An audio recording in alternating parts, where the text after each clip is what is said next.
Hello friends, welcome to my channel. So friend, today I am going to teach you one amazing story. Moral story for kids. Yamraj और मौत Hindi story. मैं आपको एक और नई कहानी सुनाऊंगी जिसका नाम है यमराज और मौत। बहुत समय पहले किसी गांव में जैमल नाम का एक बूढ़ा किसान रहता था। जैमल के घर में उसके माता पिता, पत्नी और बच्चे थे, लेकिन एक एक करके वो सभी किसी न किसी बीमारी की वजह से मर गए थे। इसी वजह से जैमल को मरने से बहुत डर लगता था। वो हमेशा इसी चिंता में डूबा रहता था कि किसी तरह उसे मौत से बचने का रास्ता मिल जाए। एक दिन यमराज आकर मुझे ले जाएंगे।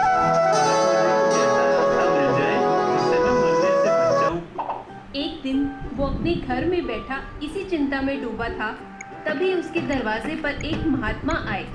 महात्मा ने जैमल से कहा, हे सज्जन पुरुष, मैं बहुत दूर से आया हूँ।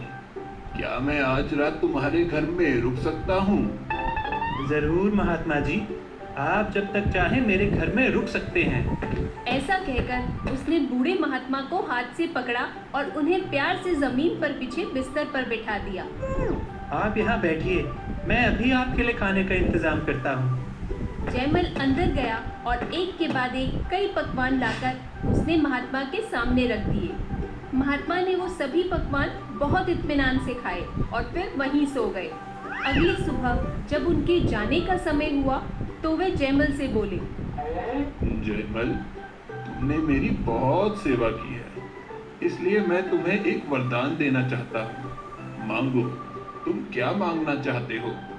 क्या आप मुझे कुछ भी दे सकते हैं? हाँ जैमल, मैंने हिमालय में वर्षों तपस्या की है। मैं अपनी तपस्या की शक्ति से तुम्हें कुछ भी दे सकता हूँ। ये सुनकर जैमल बहुत खुश हो गया और बोला, महात्मा जी, मैं कभी मरना नहीं चाहता, इसलिए आप मुझे अमर होने का वरदान दीजिए। मैं तुम्हें ऐसा वरदान नहीं दे सकता।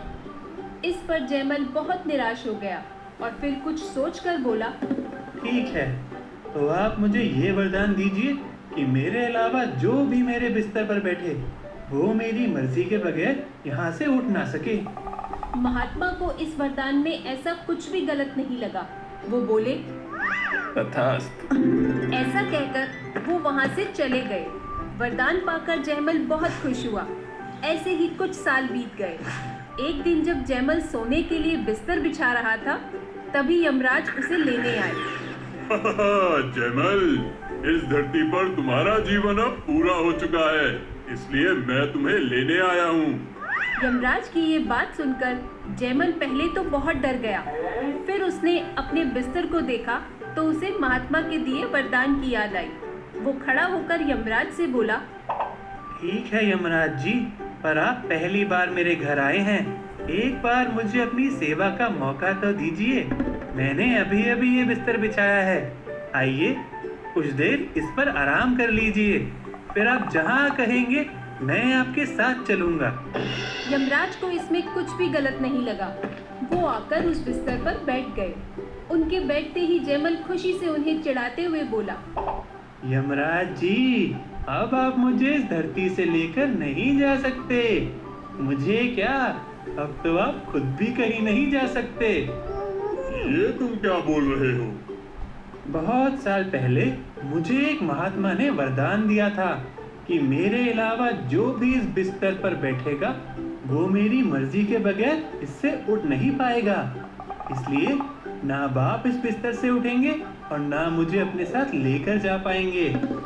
ये सुनकर यमराज डर गया और बिस्तर से उठने की कोशिश करने लगा। बहुत कोशिश करने पर भी जब वो बिस्तर से नहीं उठ सका तो वो हार मानकर जैमल से बोला, जैमल, मुझे यहाँ से उठने दो।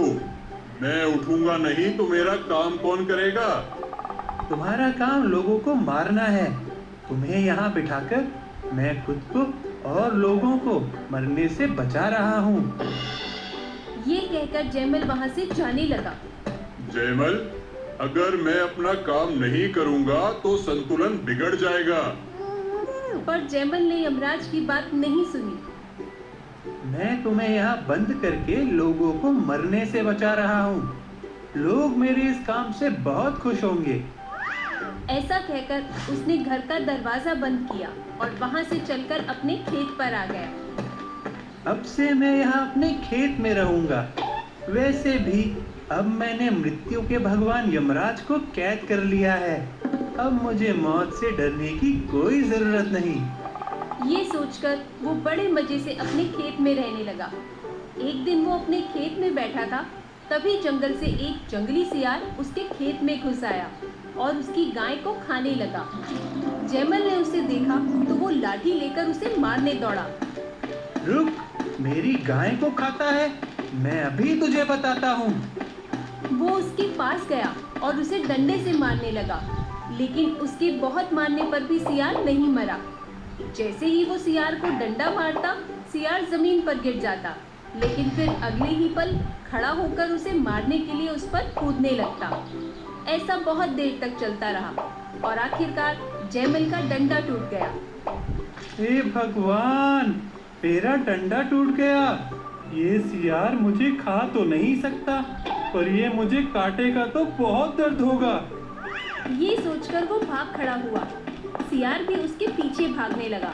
भागते भागते जैमल ने देखा कि जंगल के सभी जानवर गांव में घुस आए हैं और लोग उनके डर से यहाँ वहाँ भाग रहे थे। थोड़ी और आगे जाने पर वो अपने घर के बाहर पहुंचा, वहीं पर जहाँ उसने यमराज को कैद किया हुआ था। उसने जल्दी से अपने घर का दरवाजा खोला। वो घर के अंदर गया और दरवाजा अंदर से बंद करके जोर जोर से हाँफने लगा। उसे हाँफता देख यमराज ने उससे पूछा, क्या हुआ जैमल? मेरे पीछे एक जंगली सियार पड़ गया था। मैंने उसे बहुत मारा, लेकिन वो मर ही नहीं रहा था। और तो और जंगल के सभी जानवर गांव में घुस आए हैं। लोग उनसे डरकर यहाँ वहाँ भाग रहे हैं। मैंने तुमसे कहा था, अगर मैं अपना काम नहीं करूंगा तो संतुलन पक्का बिगड़ जाएगा। लेकिन जैमल को यमराज की बात समझ नहीं आई। उसने